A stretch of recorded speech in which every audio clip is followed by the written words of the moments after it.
The Carolinas were proprietary colonies.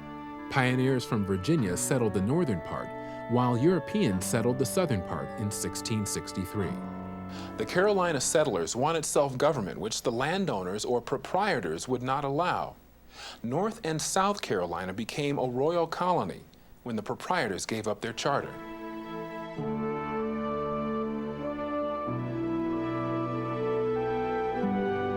The English Navy took New Netherlands away from the Dutch in 1664 and renamed it New York. New York became an English colony, but the Dutch settlers kept their rights, their land, their language, and their religion.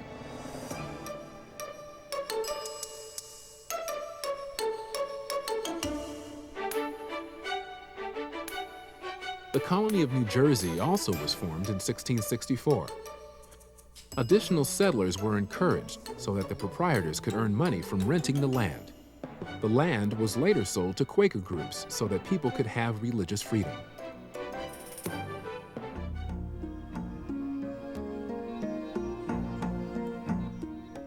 The colonists in Pennsylvania, founded in 1681 by William Penn, also believed in the separation of church and state. It was founded as a haven for a religious group called the Quakers, but gave religious freedom to anyone who believed in God.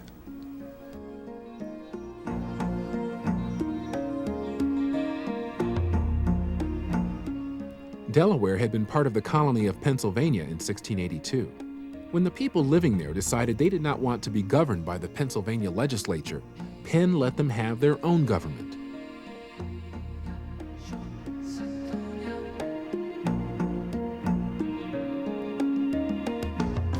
Georgia, the last of the original 13 colonies, was not founded until 1732.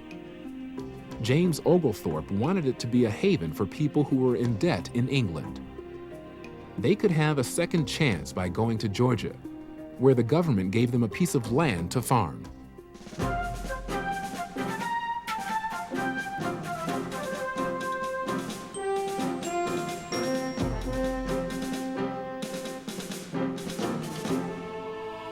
Democratic institutions did well in the New World. The charter given to the colony of Virginia gave its colonists all the rights the English had. These important rights were given to the other colonists in the English colonies as well. Many of the specific rights are found in the U.S. Constitution.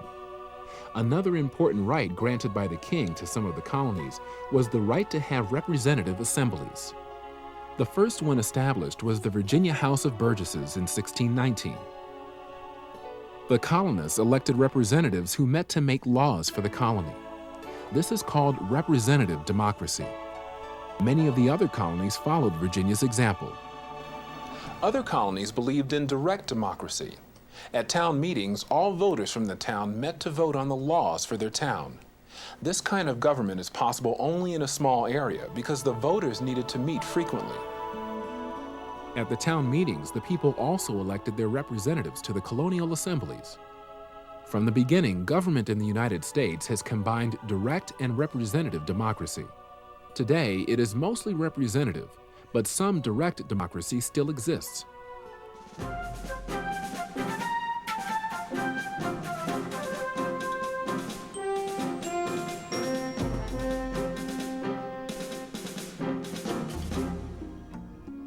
The government of the colonies was not completely democratic.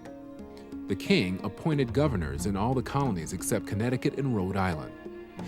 These governors could veto laws passed by the colonial assemblies and appoint some government officials. In most of the colonies, there were also two assemblies. The king appointed the members of the upper house, or governor's council. Therefore, the king and his appointees controlled part of the government. Also, not all of the colonists could vote. There were qualifications that the people had to meet to be able to vote or to be a representative. Only men who owned property could vote. Sometimes people had to meet religious qualifications. Democracy was not complete in the colonies, but it had made a good beginning. The colonies had much freedom and self-government.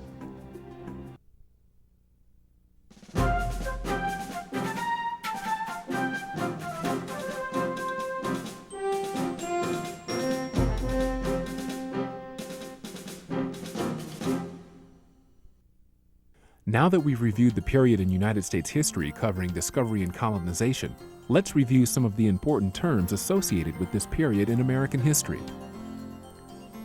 Continent, one of the 7 major divisions of land in the world. Democratic institutions. Democratic institutions are groups or organizations in which decisions are made by votes of the members. Direct democracy. In a direct democracy, the people vote to make all the decisions about their government. Freedom of religion. Freedom of religion is the right for people to choose how to worship or not to worship at all. The government may not interfere with each person's choice. Haven. A haven is a place of safety. Majority. Winning most elections requires more than half of the votes. A majority is more than half.